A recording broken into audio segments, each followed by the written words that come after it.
Oppenheimer is a 2023 drama film directed and written by Christopher Nolan. This one's written by him solo, no Jonathan Nolan this time.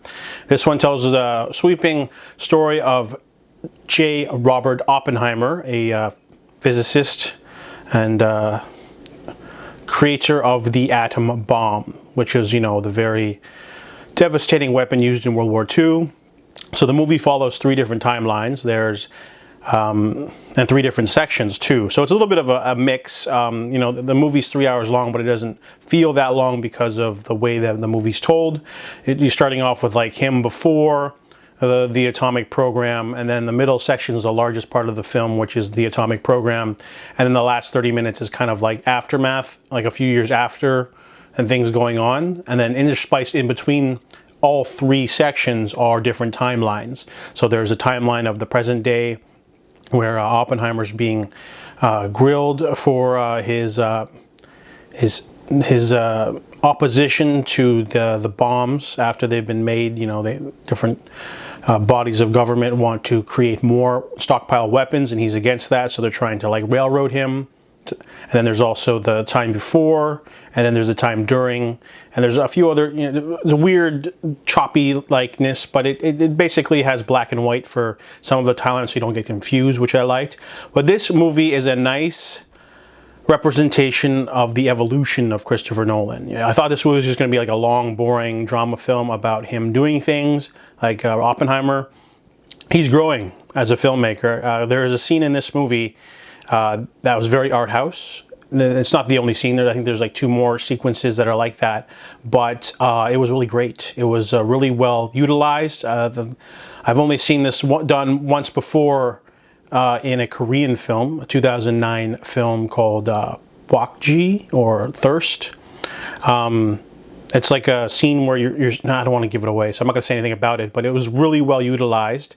And, you know, you see that type of technique used a lot in other films like Ghosts, or, you know, being haunted by someone from your past or something. But this one utilized it a lot better. And of course, all the performances are pretty solid. The cast is so large, though. Sometimes some people get lost in the shuffle. Some people get a really good role, or I'm not even.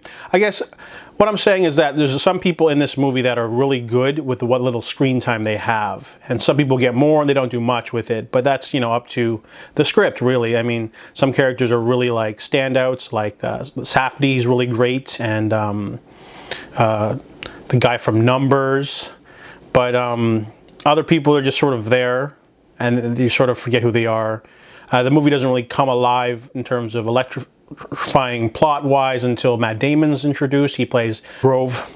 He basically, you know, recruits Oppenheimer, and he's kind of like got this antagonistic sort of like side to him where he doesn't like Oppenheimer, but he knows, you know, he can like use him to recruit other scientists and come up with a better way to develop the atomic bomb before the Nazis or the Russians. So that's probably the most, you know, best part of the film, because there's not a lot of conflict. You know, they sort of set Oppenheimer to be some sort of rock star super scientist who's like revolutionizing the world at the different colleges and things like that, and he's like so awesome. But then of course when he gets a challenge, then, you know, he's brought to, all of his faults are sort of pushed to the forefront, and I like that aspect. And you know, the movie doesn't shy away. You know, this isn't someone who's alive right now, so they don't want to like piss off the estate. It's based off of a book, so they can show the seedier sides of Oppenheimer. He was a bit of a womanizer. He met his wife, you know, when she was still married and stuff, and sort of took her kind of, and he wasn't the nicest guy. You know, he's got some faults to him. He's not perfect, and I definitely play around with the morality of using a weapon, but not too much. And of course, there's the amazing technical aspects, the thundering music, lots of small performances here and there. And of course, Cillian Murphy nails it as the lead role. He's very subdued. He's very melancholic. I really like that. The only issue I had with the film was maybe the last 40 to 30 minutes is a little bit of a drag on.